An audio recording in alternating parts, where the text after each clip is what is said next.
G'day viewers, it's Michael here again and welcome back to Single Racer and welcome to the MoonieGT Community Hotlap Weekly Challenge. Boy, that's a long name. I thought Single Racer Channel Challenge was long, but that's a beauty. But it's not actually MoonieGT that I saw the video from. It's actually one of my favourite channels, now called DONK, but I know him previously as Frankie Red.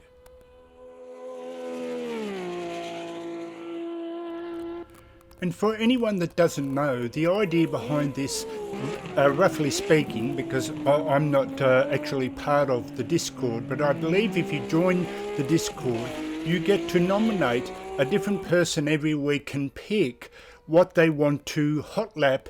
I believe it's only in Automobilista 2, but I could be wrong about that fact. And they get to pick the car and the track. And this time, of course, it's the absolutely brilliant brand new BMW M1 Pro car on the Hockenheim historic 1988 version. And to be honest, I thought this would be pretty easy because I'm used to the 77 version, but I've never driven the 88. But the two corners are totally different and much harder. And believe me, this took me a long time to try and beat DONK. Even if I could, I had at least half a dozen goes, and I don't really think I beat him. There was one thing that I'll talk about in the hot lap itself that was the reason that I felt I beat him anyway. So we're kind of on par, or he's just a little ahead of me, depending on your outlook. And so let's go to the hot lap now, but just before we do, there's a couple of bits of housekeeping, and that is that one, I'll show you the top 10 list here before I started, and you can see DONK there in 8th spot and Captain Flatspot, another regular, in 9th, but they asked to have no setup, and so I was rapt to see the whole top 10 not have a setup for this hot lap. And the second thing was just a little bug which I'll talk about more as I race, but it seems you can't select cockpit mode as your default view.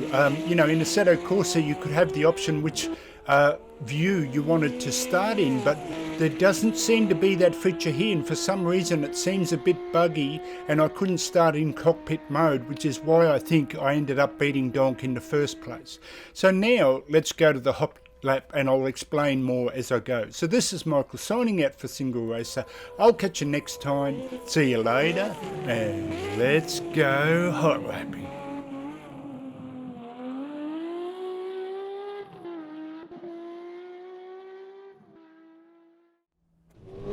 Okay viewers, so here is the bug that I'm talking about, where it seems to almost start in bumper cam by default. Even when I change it to the cockpit view, if I restart it, it switches back to that other view and I have to keep changing to the cockpit view.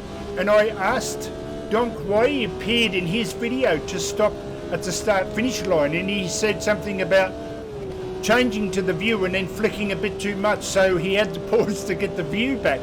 So although I technically did beat him here,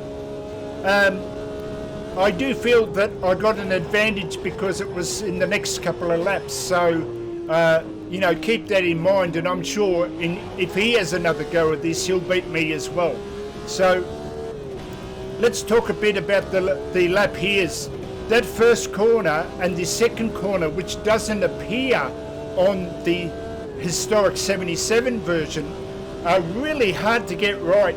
This one, you sort of, once you get the right angle and you redline it, or you know, basically you know, drive it in a straight line, it can be fairly easy to get, but it's just figuring out what angle to approach it that was really hard, and why I did have to do at least half a dozen times. Now, I thought I actually had him here, but I did this really poorly, and as you can see, he overtook me.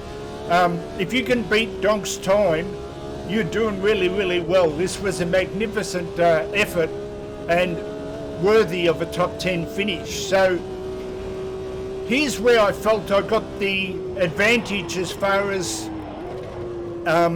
getting the run on to the start-finish line. So we'll just wait till we get to here. So basically we're neck and neck this whole way. I was hoping for some sort of advantage on any particular corner, but he didn't give it to me. He drives that well that you really have to drive well yourself.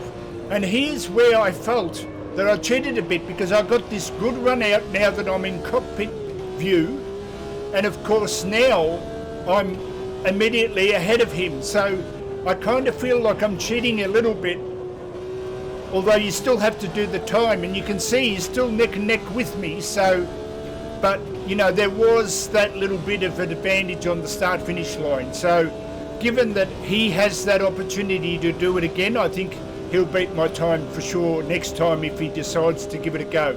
But now the nerves are up. Now it's about how do I get this right. So I brake at the 200 a little bit further back than he does because of the slow in fast out, but just so I can get the car balanced, trying to get that power down. It's so hard to get, the wheels just want to spin, being such a powerful rear drive car that it is. And I'm going, I think I'm in front, and I have a look. You can see my arrow and then the red dot. He's almost like half under me or half across me as I get through this section. And I go, oh good, I've still got him, but I dropped a little bit of time, and now you can see his ghost car again. And I'm going, damn. Oh, I still didn't take that well, and I've still got to take this well, this next corner, which is also hard. So again, I brake at the 200, just after the 200, to try and get a bit of smoothness coming out of here. So I'm trying to build up the speed coming out of here, but as you can see, I just don't catch him. It's like he drives for the perfect lap for our ability. And although I'm sure he can go faster, I'm not sure I can go much faster unless I race with my sim racing brother.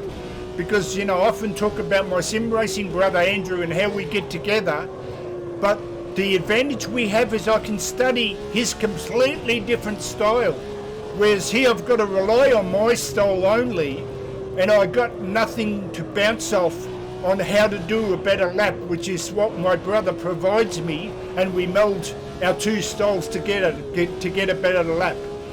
Now it's all about trying to make this lap perfect to beat DONK's time. So I don't go slow in fast out on that corner. I actually take it a late apex, what I call a late apex, to get the speed more coming down this straight, because on a late apex approach you can actually carry more speed through that corner. And now I'm holding the lead again, but here I brake at the 200 again to get the slow in fast out, or balanced, you know, just trying to be balanced. Turn in, ride the curb a little bit to try and get those wheels. The wheels just want to spin on you. Now I'm pulling away here, and I look up at the dot, and I can see the dot is slightly further back, his red dot, which is his ghost car. So I'm a bit more optimistic about this. I've got to take this well, so it's figuring out what to look at, where the straight line is. Oh, I nailed that. I take that much better. Now I'm talking over the replay, just so you know. Because if I tried to talk doing this, I just do so poorly. I'm not a good talker and a hot lapper at the same time. I need to focus. You know, us males can only do one thing at a time. So, but now I've got to get this right. Can I stay ahead of him? And I seem to have done that really well. Again, sort of more balanced in to get the speed out, and I'm still in front of him. Now the nerves start taking over, because it's don't stuff up this last bit, Mick, don't stuff up. Run wide to get a better apex or better exit out of that corner. Just down to second, basically all you can do is hug this. There's not much you can do, or down to first, sorry. And now what I was doing was changing up to third, but I felt it cost me. So now I stayed in second to get more balance, hold the car steady, and you can see he overtakes me here. He overtakes me, but because I get that run out, the better run out, slow in fast out, I just managed to beat his time. And maybe that last corner was down to my technique of slow in, fast out. I don't know, but I'll take it. I'll take it after at least a dozen laps trying to beat him. And well done, Donk. That was a great effort. I really had to try hard to beat him, and well done. So let's go now. Let's exit out and see where we finished. And, you know, I had my fingers crossed. Maybe, possibly, if we're so close to everyone getting the same time, maybe I could get above someone else. But, you know, I wasn't very optimistic, to be honest. So, there it is. Yep, I've just pinched his 8th spot and moved Donk and Captain Flatspot down to 9 and 10. So if you're excited about this combo, give it a go. So this is Michael signing out for Single Racer. I'll catch you next time. See you later.